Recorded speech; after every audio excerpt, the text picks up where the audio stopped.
சிவார்ப்பணம். வணக்கம் ஃப்ரெண்ட்ஸ். நம்ம இன்னைக்கு என்ன பார்க்க போறோம்னா, நீங்க யாரு கூட இருந்து விலகி இருக்கணும், நீங்க யாரு கூட ஃப்ரெண்டா இருக்கிறீங்கன்னு நினைச்சிருக்கீங்க, அவங்கள ஃப்ரெண்டா வச்சிருந்தீங்கன்னா நீங்க உங்க வாழ்க்கையில வெற்றியே அடைய முடியாது.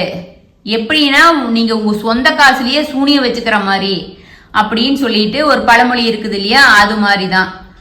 இதுல சாணக்கியர் அப்படின்னு சொல்லிட்டு ஒரு பெரிய அறிஞர் வாழ்ந்தாரு. அவர் சாணக்கியர் நீதி அப்படின்னு புக் எழுதி இருக்கிறாரு, நம்ம திருவள்ளுவர் மாதிரி. அவர் சாணக்கிய நீதியில சொல்லி இருக்கிறாரு. நம்ம அந்த சாணக்கிய நீதி பிரகாரம் அவர் என்ன சொல்றாரு, நீங்க இந்த 5 பேர்த்த கூட வச்சிருந்தீங்கன்னா நீங்க வாழ்க்கையில ஜெயிக்க முடியாதுங்கிறாரு. அது எந்த 5 பேரு?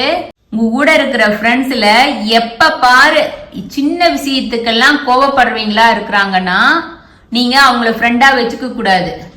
ஏன்னா அவங்க மத்தவங்களுக்கும் அவங்கனால பிரச்சனை வரும். எதுக்கு எடுத்தாலும் டப்பு டப்புன்னு கோவப்படுறவங்க ஒரு பிரச்சனை வரும்போது ரொம்ப பெருசா வெடிச்சிருவாங்க. அதனால நீங்க அந்த ஃப்ரெண்ட்ஸ கட் பண்ணிடணும்.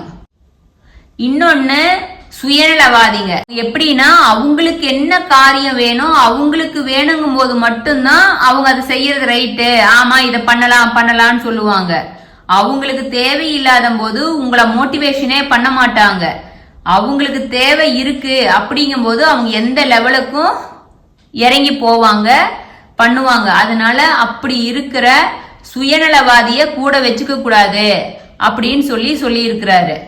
மெயினா பொய் சொல்றீங்கள கூட வச்சுக்க கூடாது. இப்ப வள்ளுவரே சொல்லி இருக்கிறாரு, நல்ல விஷயத்துக்கு பொய் சொல்லலாம் அப்படின்னு சொல்லி இருக்காரு.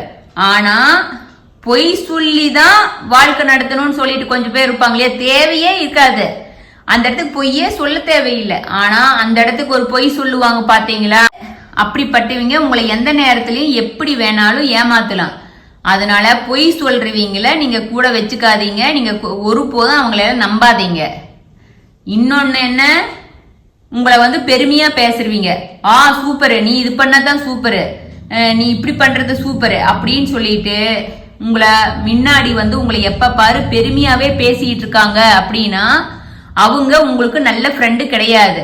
நீங்க செய்யற தப்பையும் அவங்க எப்ப எடுத்து சொல்றாங்களோ அவங்கதான் உண்மையான ஃப்ரெண்டு. உங்ககிட்ட ஒரு காரியம் நடக்கணுங்கிறதுக்காக நீங்க சொல்றதுக்கெல்லாம் ஆமா போட்டுக்கிட்டு, ஆமாமா நீ பண்றது சரி சரி அப்படின்னு சொல்றாங்க பாத்தீங்களா, அவங்களை எப்போதும் ஒருபோதும் நீங்க நம்ப கூடாது. அவங்க எப்ப வேணா உங்களுக்கு ஆபத்தானவங்களா மாறுவாங்க. நீங்க ஒரு விஷயம் சொல்றீங்க, அது ரகசியம், உங்களோட வாழ்க்கை பிரச்சனையா இருக்கலாம், இல்ல என்ன வேணா இருக்கலாம். அத அவங்க இன்னொருத்தர்கிட்ட சொல்றாங்க அப்படிங்கும் போது அந்த ரகசியத்தை காப்பாத்த முடியாதவங்க உண்மையான ஃப்ரெண்டே கிடையாது. அப்ப அவங்க அந்த ரகசியத்தை காப்பாத்த முடியல அப்படின்னா அவங்கதான் உண்மையானுமே உங்களுக்கு ஆபத்தானவங்க. அப்படிப்பட்டகிட்ட இருந்து நீங்க 100% தூர விலகி இருக்கணும். அப்பதான் உங்க வாழ்க்கையில நீங்க ஜெயிக்க முடியும். இல்லைன்னா உங்களுக்கு வாழ்க்கையில எப்ப வேணா எந்த நிமிஷம் வேணா அவங்களால சிக்கல் வரலாம். அதனால அவங்க கிட்ட இருந்து விலக்கி இருக்கணும் அப்படின்னு சொல்றாங்க. இது மாதிரி 5 விஷயம் நீங்க உங்களை சுத்தி இருக்கிற ஃப்ரெண்ட்ஸ் அது மாதிரி இருக்கிறாங்களான்னு பார்த்துக்கிட்டு, அப்படி இருக்கிறாங்கன்னா அவங்க கிட்ட இருந்து அவாய்ட் பண்ணி நீங்க தூர விலகி வந்தீங்கன்னா உங்க வாழ்க்கையில வெற்றி அடையலாம் அப்படின்னு சாணக்கிய நீதி சொல்லுது.